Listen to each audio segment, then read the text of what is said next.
Hello everyone, I'm Ian EFC and this is Bluelionstv. And today I'm bringing the match review for our game against Roma tonight. Of course, a very disappointing 3-0 loss. But I do have to say, of course, before I get into it, just to quickly shout out the sponsor for this video today, OneFootball. Of course, if you guys haven't downloaded it, it's a fantastic app. All your football news, your stats, everything's very structured and very easy and simple to see and get your football fix. And your football fix is literally in your pocket. So if you haven't downloaded it, it's an essential app. I actually use it quite a lot. I was surprised how much I'd actually use it. But this is actually a really top quality app. And what I really like too is that it's got, anytime you click on a story, it links to a newspaper article or website article. So it is a very handy guide to actually, keep in tune with everything Chelsea. But of course, getting straight into the match review, and you know what? We saw something completely different and interesting. Now, the back three was very unexpected. No one predicted what was going to happen. Now, in my video, I actually gave a preference saying that I would like to see, obviously, Zappacosta on the right. I would like to see Christensen in the middle, because I was thinking David Luiz. Now, it's been documented and it's been stressed a lot that he isn't 100% fully fit. Now, look at his knee in the last game. Obviously, Conte was talking about knocks that happened in the game against Roma as well. One of the reasons why he was taken off. And he hasn't really been able to get any fitness. And I really think David Luiz and his lack of proper fitness is really detrimenting his game. Now, I can't accept this. I can't accept the reason that he has to play all the time. Why? Because we have Christensen, who can fill that role, and he's been able to do that. And that's what you do when you've got a squad. You have to use it. Now, I'm not going to accept that Christensen wasn't good enough to play in this game, and he's already played bigger games in his career. And I feel that, again, this wasn't one of David Luiz's best games.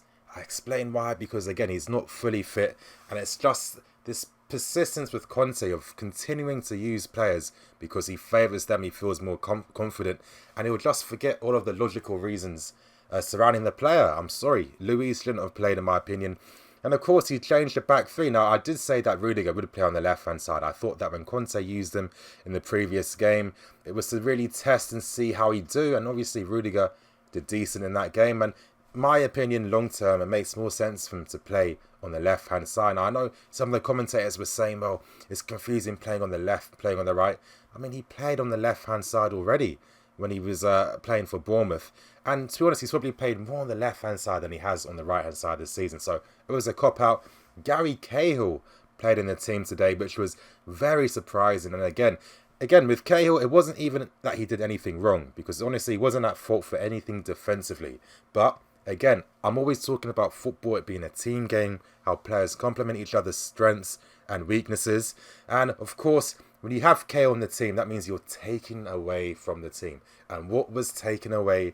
Zappacosta and his wing-back ability, his drive, his willingness to get forward, hug the touchlines, stretch the play.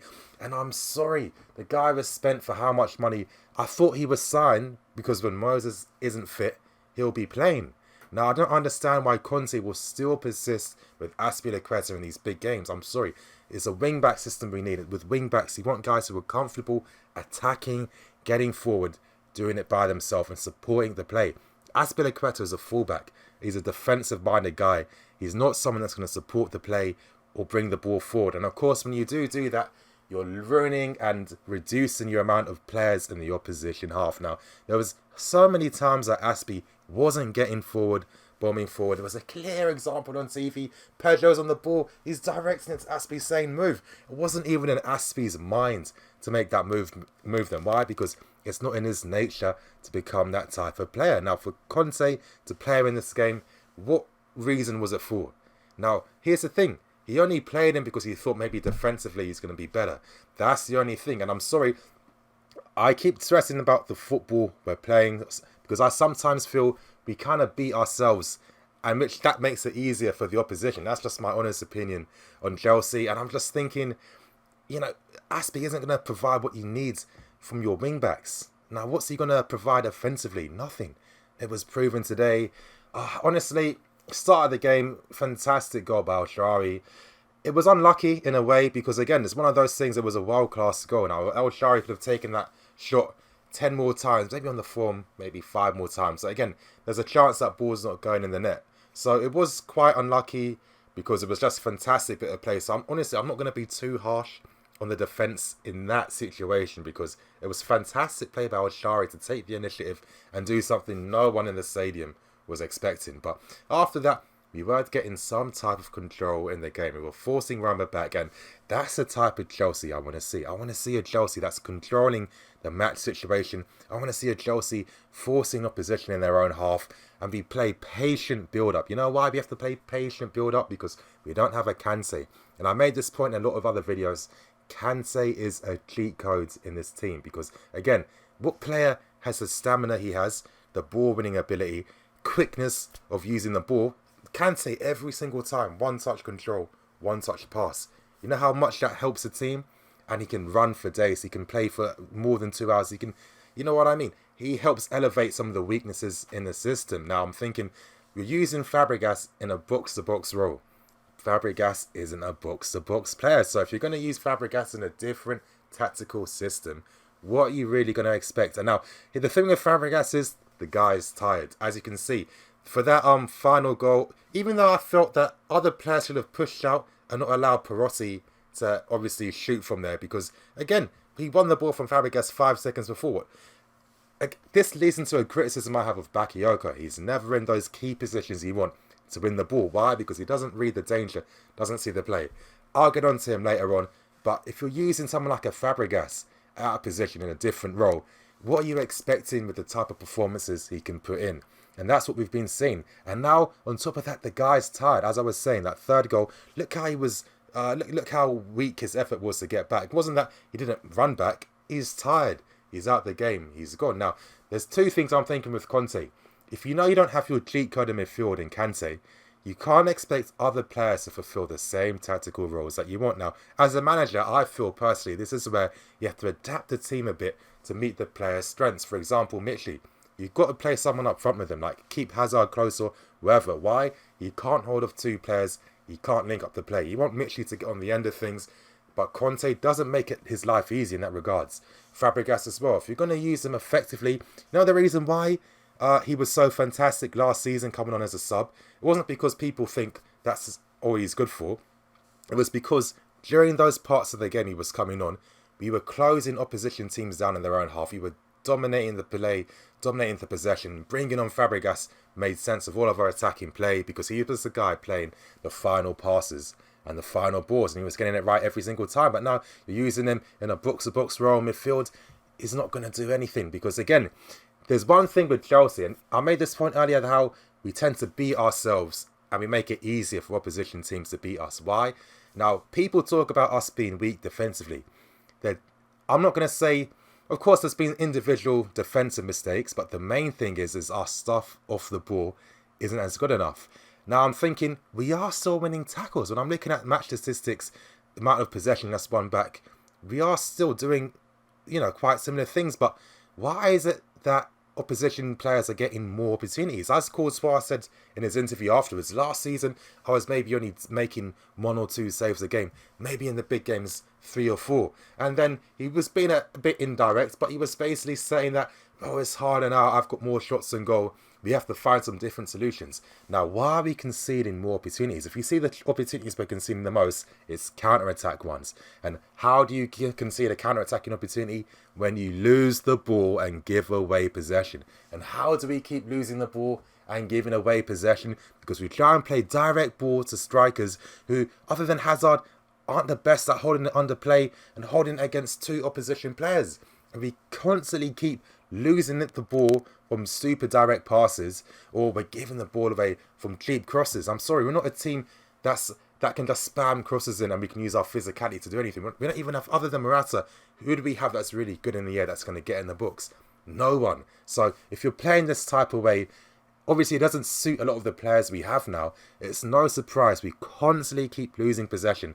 So how many moves keep getting broken down in the opposition team's half? Because it's always about playing quick balls, playing direct, get it straight to the wing back, get it straight to the front three, straight to Morata, this, that, and we're losing it. And this is the number one thing I keep seeing all the time, and there hasn't been any change to try and change things. And I'm sorry, this is why I always am a bit more critical of managers, because they are working with the players, they're seeing how they're performing in training, who's fit, who's not. You understand whose players' strengths and weaknesses are. if you don't have some of your best players playing, you got to adapt how you play a tiny bit.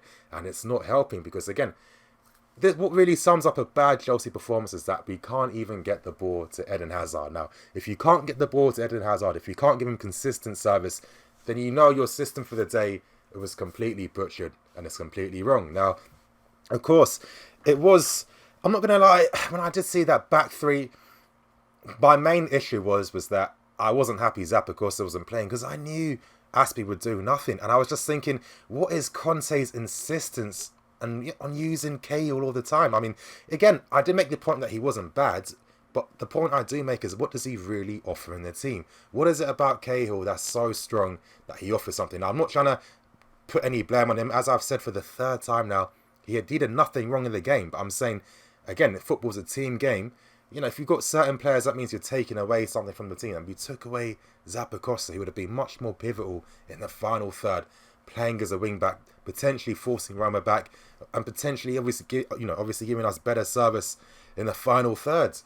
And I just don't understand why Conte is just so infatuated with Cahill, because Aspie easily could have played. We could have easily used the same defence against Bournemouth. We saw how well they played, and I was thinking, okay, this is good. This is going to give me some confidence for the game against Roma. But to completely change things, for what reason?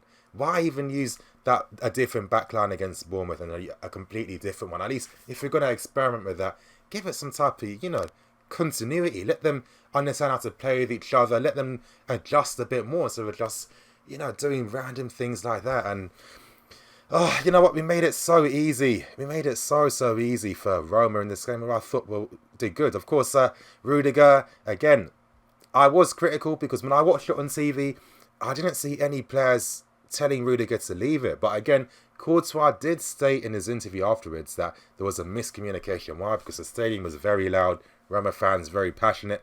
Courtois basically told him to not leave it, he was saying. And I think, obviously, Rudiger, he got the mistake wrong. Those types of things are unfortunate. I don't really necessarily feel that's a mark against a player's quality. I just think, certain situations, it's just miscommunication more than, a player being bad or anything. So again, that was unfortunate. But unfortunately, with that second goal, that really did kind of kill the game off, because some of the players did lose a bit of belief, I felt. And then a lot of the tenacity, a lot of that good football we were playing at times after we just conceded the first goal was kind of gone. And of course, we did have chances to change the dynamics of the game. And at this moment in time, Morata just, I mean, again, one person on Twitter stated that I've been calling him world class. I mean, you guys have been watching my videos. I've never said that once. I said he's got the potential to be. And one thing I was saying about Morata is that he just isn't the type of striker that would score the first chance and help you win the game. Now, the reason why Diego Costa is world class and so valued is because how many times would he score the first goal? And then 75% of the time we won the game because of that, because it changes the dynamic. It makes opposition teams do different things and react differently. Unfortunately, Morata is in those positions, which is a good thing, but he's playing like a B-Tech Cavani sometimes with his finishing. Too inconsistent. Honestly, he didn't have to swing his foot for that. It was just a slight dink. Even Lampard was trying to hide his frustration. He didn't understand the shoot technique in that situation. But again, with Morata is a confidence-driven player. Now, in my opinion, I thought what Conte should have done, if we are going to be playing this style, because we're Chelsea fans, we've seen this all the time, where we get a bit desperate, we're already forcing the ball, we're spamming crosses in. Now, I don't understand why Mitchell isn't coming on. Now, Mitchell's strengths are his finishing ability.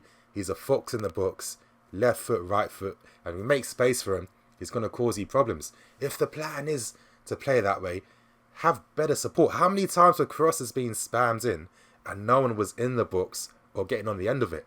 And it just, it just makes no sense. And, obviously, I'm thinking too, the reason why we need to keep Morata as well is because he's a confidence player.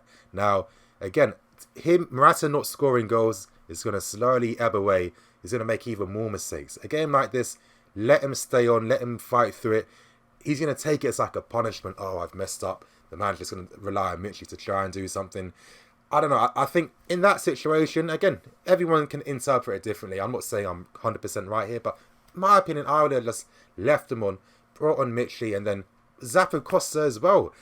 Pedro coming on, I didn't really understand. If anything, we could have conceded the fourth goal because Roma, I mean, it was just freedom down the flanks to do whatever they wanted, effectively. And it was a very frustrating performance. I really feel it was definitely Conte's lineup that didn't help things. And of course, there were some individual mistakes. But here's what I always look at it. Now, what do we do with the ball offensively? That's the main thing. That's what tells me if something is working or if something isn't. And recently, us fans, we have seen this pattern where we haven't been very good offensively. We're giving the ball away a lot, and in return, conceding a lot of counter-attacks. And Conte hasn't really done anything to try and change that. Personally, I know the solution. I'm going to release this video this week, 100%. We need a 4-3-3. Why? Because we just need an extra man in midfield at times. When I look at that back three, a lot of times I'm thinking one of those defenders doesn't actually have to be there. Why? Because he isn't involved in the defensive phase, really. He's just an extra man. You know what I mean? It's not really adding anything. Sometimes I feel we need that extra midfield player because then we can have more control in midfield. And then that will make sure that Hazard and Willian or Pedro will collect the ball out wide, forcing teams' fullbacks down a tiny bit. I feel that's the change we need to see. Now, the thing is, Conte last season, this is how you knew that he was under more pressure. Why? Because, as I said, when we used 3-4-3, that was his plan D option. First was the 4-2-3-1, then it was 4-1-4-1, then 4-3-3, and then 3-4-3. Now, you can tell he was under pressure. Now, so far, he hasn't been doing anything drastic. It's been slight changes, and it seems to be more of experiments and him actually knowing what he's doing with his tactical changes, which is a bit disappointing. I don't think it's that hard to understand. We need a 4-3-3 to have a bit of control, because if we don't have a CONTE or other players, we need to keep more possession, because again, you've got Fabregas, he's not going to get exposed defensively. Hazard will be able to touch the ball more, and then of course I think Bakayoko then ain't going to look too lost in midfield himself, because again, he has been disappointing. To be honest, I did predict, I knew how it was going to plan out purely because of everything that was going against him and the different team system. But honestly, you guys, it's a very, very frustrating performance today, and this is very scary now because there's a chance that we might not qualify out of the group stage. And this title might be a bit controversial to the video, but again, Conte is making the decisions. It's not the first time that his pragmatic approach has cost previous teams in Europe or in cup competitions, and he doesn't seem to be learning from it. And one of Conte's criticisms has always been that he can be a bit too stubborn at times. Now, honestly, it's getting scary. I know Atletico messed up against Karabakh again, but then we have to basically win our next two games. Karabakh away is going to be a different game compared to Karabakh at home. And then we'll be playing Atletico Madrid. And they're the type of team where when the pressure's on and they need to get a result, they can. I mean, they're very good defensively. They can shut us out, especially because I know Simeone will probably be looking at how to counter against us, especially with our bad form too. We've got a big game against Mourinho's United team for this week, which is going to be much more difficult than I expected it to be. And honestly, it's not looking too good at this moment in time. But hopefully CONTE will be back in for the next game. That's going to make a lot of change. As I said, he's the cheat code for the Chelsea team. And hopefully Conte is going to, make some... Because anytime I look at Conte's decision making, I always feel he kind of knows that some of the players he's picking aren't really helping. Like, for example, that decision to play Cahill on the right-hand side and Rudiger on the left. Now, think about it. Why would he do that? You know why? Because Conte's realised himself even. Rudiger on the left-hand side means that Alonso can get forward. And in this game today specifically, he wanted to make sure that the wing-backs got forward because he didn't want Roma causing overloads on the flanks.